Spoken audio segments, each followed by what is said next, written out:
Hey fam, welcome or welcome back. Tisha here, back for another Beyond the Villa, season 1, episode 5. Oh, this episode did pick up a little.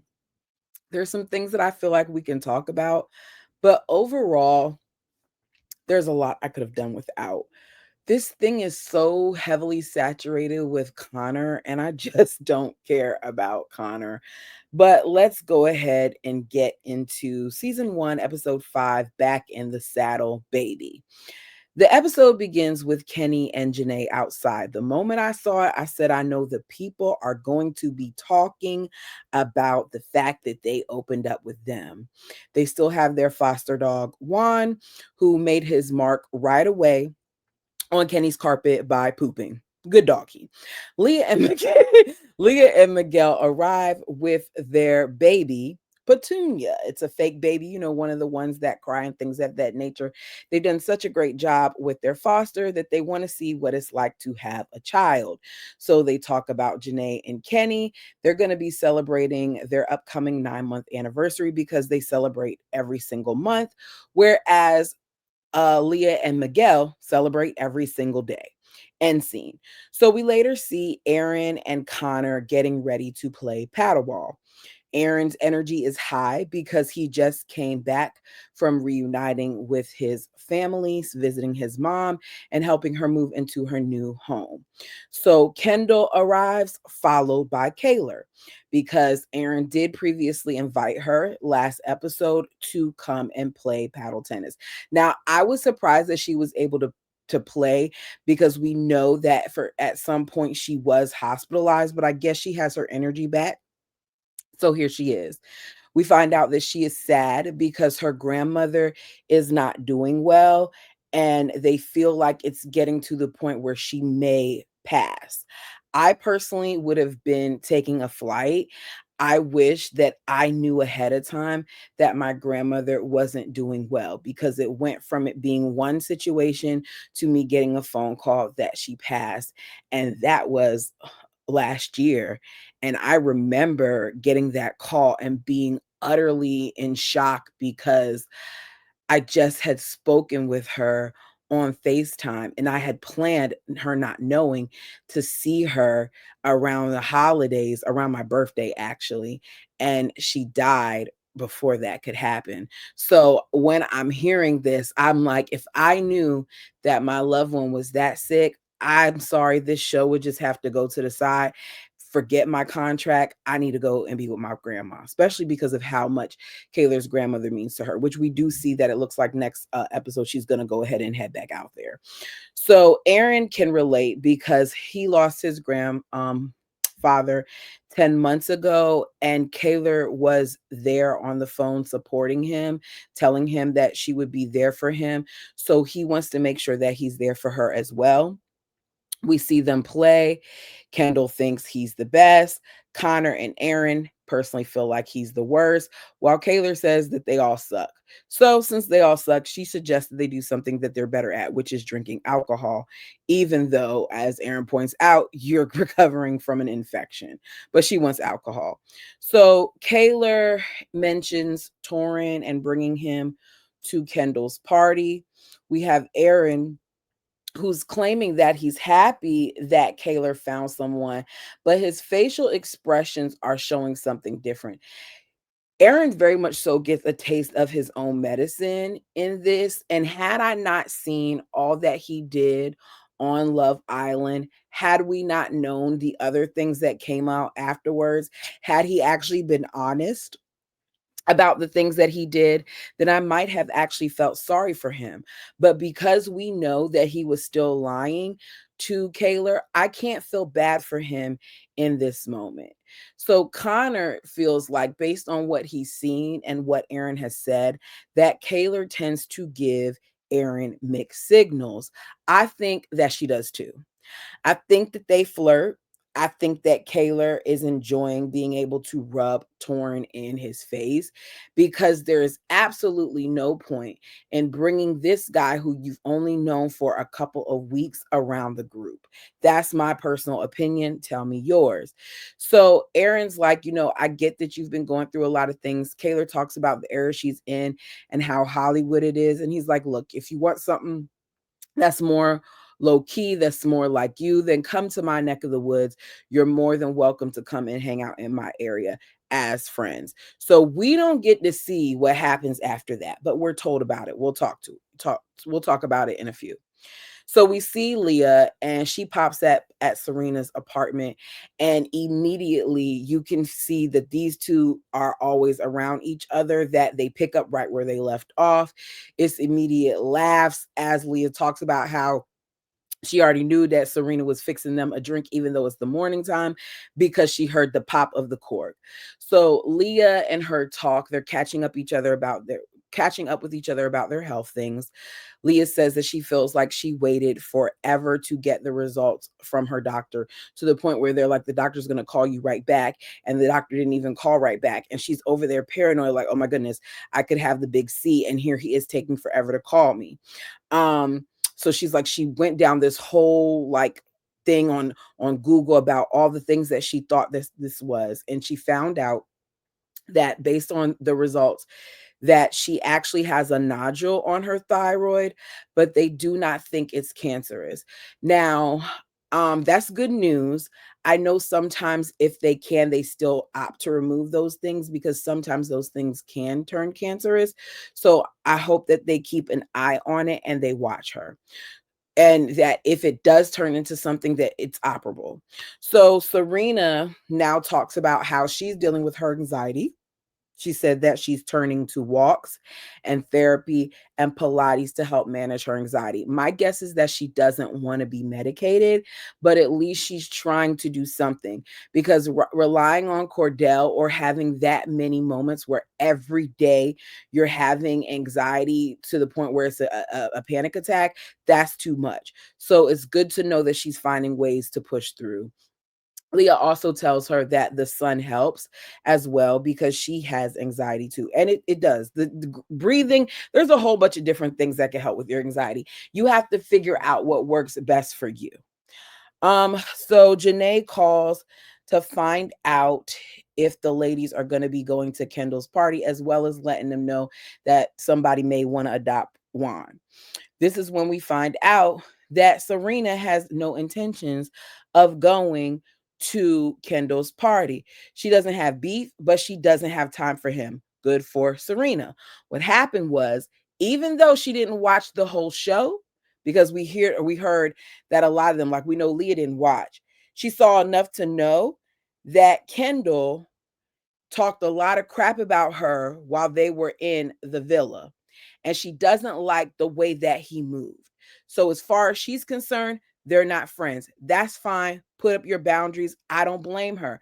I still don't understand. And I think, well, I don't think I've set it up here because I didn't review the show up here. But I don't understand how Janae is so cozy with Kendall, seeing the way that Kendall talks about the ladies and seeing the microaggressions he has when he's supposed to be black, because he was real quick to let it be known that he was black when he was talking to Serena at the villa. I'm just saying that's what he said, right? So for him to do that and then do the things that he did behind their backs, I don't get how Janae is so cool with him. But Serena isn't. Serena isn't having it. And I appreciate the fact that she's not.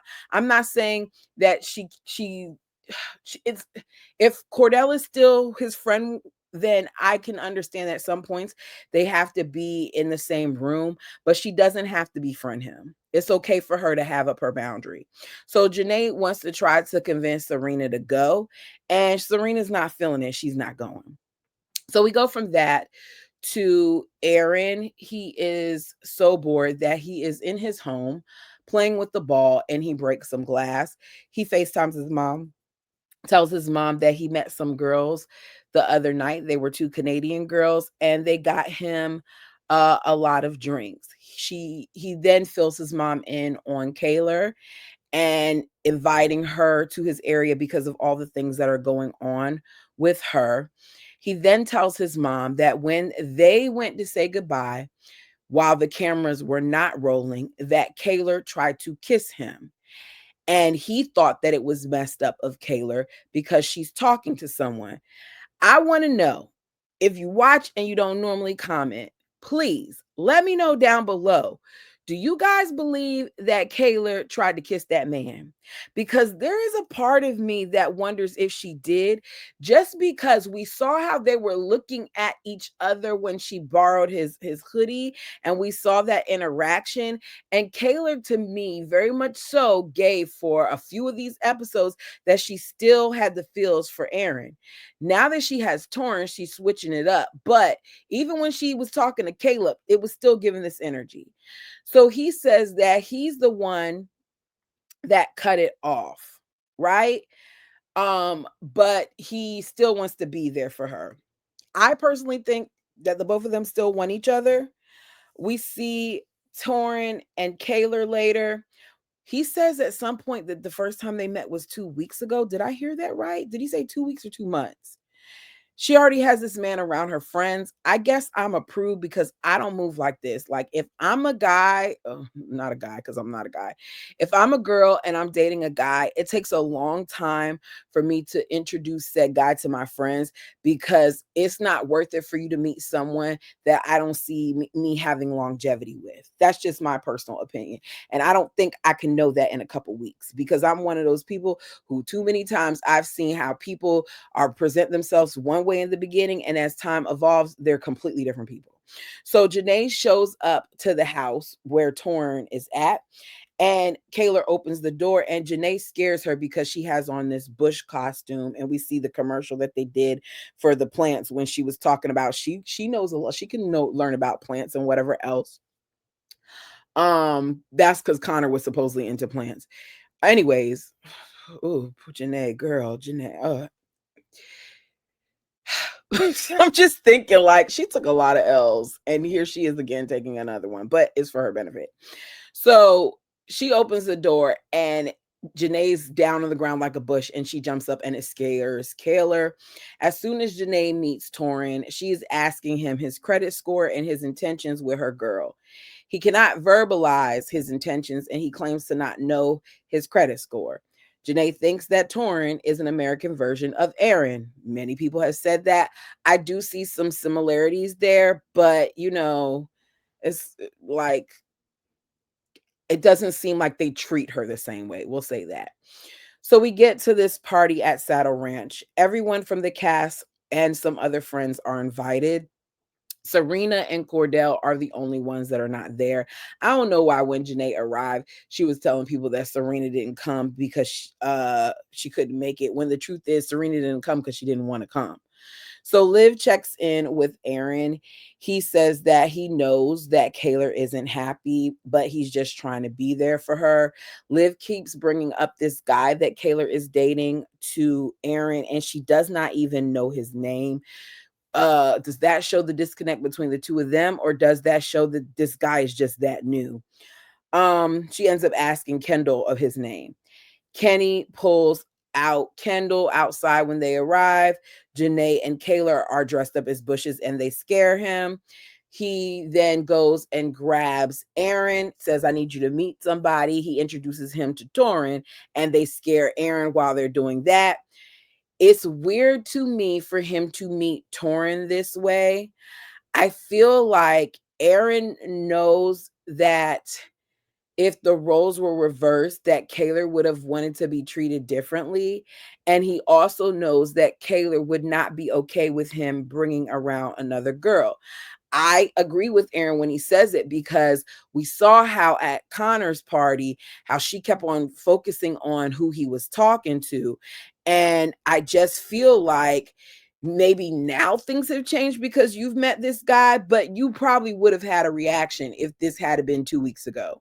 So Leah and Miguel arrive and they have Petunia with them.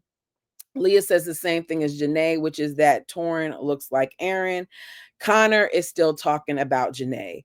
Aaron's like, look, just go do it. Go be a man. Go apologize to her, and it's going to be fine. So we find out that Janae did reach out to him in the DM. He approaches her and he says, I appreciate you for reaching out. We get a clip of the DM. It says, hey, I've since moved on and there's no need to further communicate about this. I know we'll be in the same rooms in the future, and just know there's nothing else to discuss from here on. Thank you for your apology. Wishing you the best. Period. So she tells him, like, look, it's over. It's so 2024. She appreciates the apology. Just please respect her boundaries. You say that now, but at the beginning of this, that's not how you were acting. But good, because I don't want to hear about it anymore. So Aaron feels like Kayla brought Torrin to make him jealous. He then is sitting there talking to the guys. He proceeds to blow his a whistle through his fingers, trying to get her attention, and he does it more than once. It's so cringy, and I am so embarrassed for Aaron because, bro, you don't have that type of pull. He's so accustomed to Kayla running after him that he doesn't realize that he no longer has that power over her. So he's blowing whistles, and Torrin is like, why is he doing that? Why is he doing that? Kayla is apologizing to him, saying it's weird for her. I don't think it's weird for you, Kayla. I think that you very much so did this on purpose. I think that Aaron isn't wrong when saying that you did this because you wanted to make him feel away. I'm not mad at you for it, but just be honest. Like, part of you wanted to get under his skin because, as I said, I don't feel like Torrin needed to be there, but it is what it is. You don't owe Aaron anything. So we see that 30 minutes later, Aaron and Kayla are outside and they are arguing. Aaron is in his feelings. Like, they're not showing the cigarette, but I see some smoke. So he got something in his hand. And he is talking about how she is sending mixed signals about the fact that she came in there and she didn't even speak to him, and she says it's not appropriate. I don't understand why you couldn't speak to him. If Torrin knows that you hung out with him the day before, then you should have spoken to Aaron. You should have been like, hey, Aaron, if it's nothing, carry that same energy, which goes to show, Kayla, I like you, but you were kind of playing some games there too. So he's like, you didn't even speak to me today, but just the previous day, you were basically all up in my face, and that you would be upset if the roles were reversed. She feels like he is purposely trying to call her out in front of her new guy. He tells us that he is gutted, and she tells him that she is done. She tells us she is done too. Like, she doesn't even think that they could be friends. I personally feel like this is your karma, Aaron. You can't do all the things that you did and think that because you took this time to retreat and go be with one with nature, that erases all those other things. You hurt that girl. And as a result of that, she's moving the way that she's moving. So we get more Connor and Aaron the next day. They are back at the beach. They talk Kayla.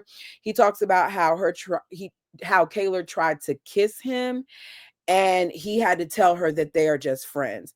Connor says, like, he 60% believes that. He says the energy with them does not give just friends. I agree, it doesn't. He says their history makes being just friends kind of hard. I agree with that as well. Aaron says he wants to be there for her, especially with everything that's going on. They talk once again about the brand deals and how performative Kayla is now. And he just wants the Kayla that he knew in Fiji. The problem is that he is forgetting that the Kayla that he knew in Fiji was damaged by the Aaron before and after Fiji.